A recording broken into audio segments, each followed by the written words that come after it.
Olá todo mundo, tudo bem com todos? Eu venho novamente abrir para todos a palavra de Deus e nós passarmos então a estudarmos a mesma, tendo o mesmo objetivo, né?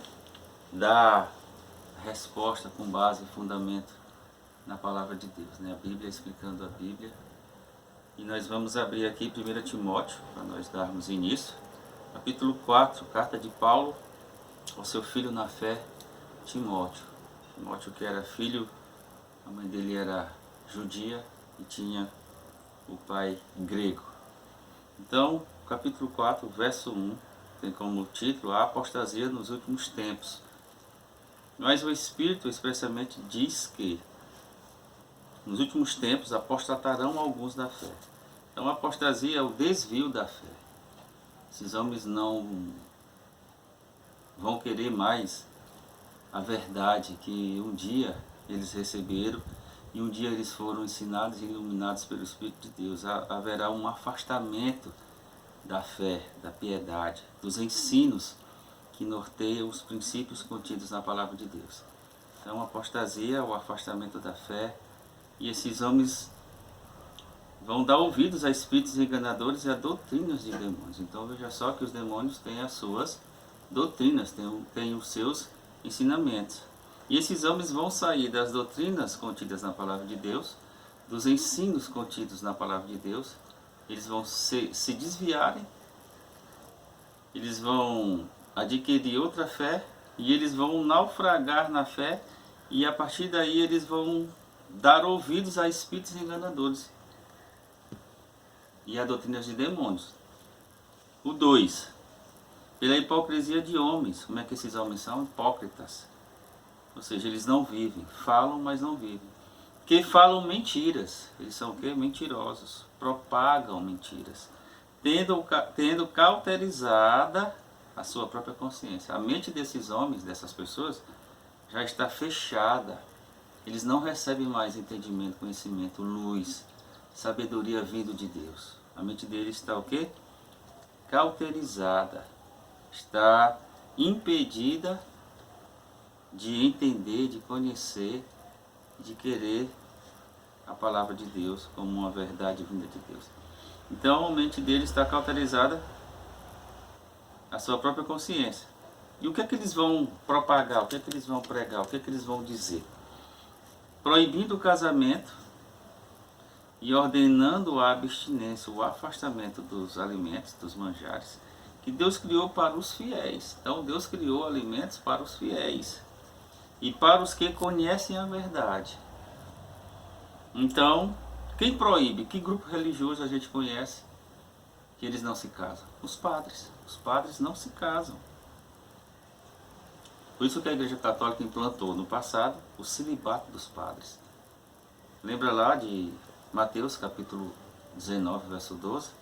As três formas, as três maneiras de pessoas, os três eunucos, os que nascem eunucos, os que os homens fazem eunucos e aqueles que se deixam se fazer eunuco por causa do reino de Deus. Então o celibatário foi implantado pela Igreja Católica Romana no passado e os padres não se casam. Claro que como objetivo, né? Então esses homens eles vão proibir o casamento e a ordenança de quê? Dos homens se abster, se afastar de alimentos ou manjares que Deus criou para os fiéis. Que alimentos Deus criou para os fiéis? A Bíblia explica a Bíblia. Salmo 104, Salmo de número 104, a gente vai ver que alimentos são esses que Deus deixou para os fiéis. 104, verso 14. 104, verso 14. Ele faz crescer a erva para os animais. Deus faz crescer a erva para os animais. E a verdura para o serviço do homem, para que tire da terra o alimento. De onde nós temos que tirar o nosso alimento? Da terra, porque ele é mais saudável. Quem deixou? Deus.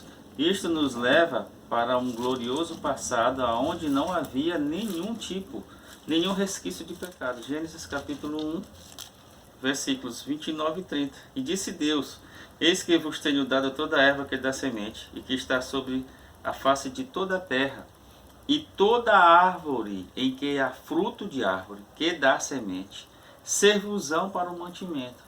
para o homem, o animal, e a todo animal da terra, e a toda ave dos céus, e a todo réptil da terra, em que há fôlego de vida, toda a erva verde lhe será para mantimento, e assim foi. Então esses são os manjares que Deus criou para os fiéis e para aqueles que conhecem a verdade, a fim de usarem deles com agradecimento, com ações de graça. O verso 4: porque toda criatura de Deus é boa, e não há nada que rejeitar, sendo recebido com ações de graça. Aqui muita gente entende que tudo que Deus fez é bom, o texto está dizendo, a gente não pode fugir disso, e as pessoas ao lerem o texto entendem que a gente pode comer de tudo. A gente não pode comer de tudo, por quê? Porque 1 Coríntios capítulo 6, verso 19 e 20 diz que nós somos templo, santuário, casa, morada do Espírito Santo. Então nós temos que manter a casa de Deus, o santuário de Deus, que somos nós, saudáveis, limpos, tanto fora como dentro. Já que a ação de Deus é de dentro para fora, porque nós somos templo, então nós temos que manter nosso corpo asseado, nós temos que escolher os melhores alimentos, os mais saudáveis, para que haja um fluxo melhor de sangue e que nós possamos ter uma vida saudável diante de Deus, em todos os sentidos, não só moral, não só espiritual, mas físico também.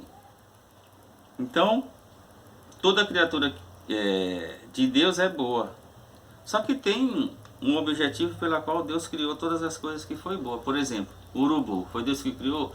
Foi. É bom? É. Mas é para comer? Não.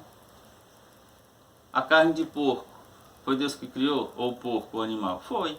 Mas de acordo com Levítico e Deuteronômio, ela é boa para comer? Ela é pura? Ela é saudável para o nosso corpo? Ou ela é impura? Não pode nem tocar no cadáver, quanto mais comer. Então eu não posso orar, colocar aqui um prato de porco e orar para Deus, pedir para Deus limpar. Como é que Deus vai purificar? Vai limpar algo que Ele mesmo disse, que Ele mesmo inspirou lá, Levíticos e Deuteronômio, no caso Moisés, para escrever que é impuro, que não pode nem tocar. Como é que o mesmo Deus que diz isso, ouve uma oração de uma pessoa para, ó Senhor, aqui é uma carne de porco, eu sei que a tua palavra diz que não é para tocar e nem é para comer, mas se eu fizer essa oração, Deus não vai ouvir, porque Ele não vai se contradizer. Números 23, 19 diz lá que Deus não é homem para que minta, nem filho do homem para que se arrependa. Uma vez que Deus falou, que Ele empenhou a sua palavra, Ele vai cumprir. Se Ele disse que é porco, é porco. Se Ele disse que é limpo, é limpo. Se Ele disse que é para comer, é para comer. Se Ele não diz, se Ele disse que não é para comer, não é para comer. Ele não pode dizer, come, não, agora come, agora não come. Não é para comer, mas agora come. Quer dizer, a Bíblia diz sim, sim, não, não. E o que passa disso é do maligno. Imagine Deus. Se isso serve para mim, imagine Deus. Deus não é um homem que diz uma coisa aqui hoje, amanhã já não é mais o que eu disse hoje. Não, Deus não é assim inconstante. Não. Então, porque pela palavra de Deus e pela oração é santificada. Quem vem primeiro? Quem santifica? A oração ou quem santifica é a palavra? Então, quem santifica é a palavra. A oração Deus só vai ouvir se a palavra concordar. Então a oração e a palavra tem que andar juntas, em comum acordo. Deus não vai dizer uma coisa e eu orar pedindo outra e Deus vai ouvir. Não tem como, porque ele ia entrar em contradição. Então, a palavra de Deus disse em João, para nós terminarmos, capítulo 17, versículo 17, o seguinte: o próprio Jesus: santifica-os na verdade. A tua palavra é a verdade. Então, se você gostou, deixe o seu joinha, inscreva-se. Muita coisa vai ser postada, muitos vídeos acerca da palavra de Deus. O próximo vídeo vai estar no mesmo segmento, alimentar. E que Deus abençoe a todos.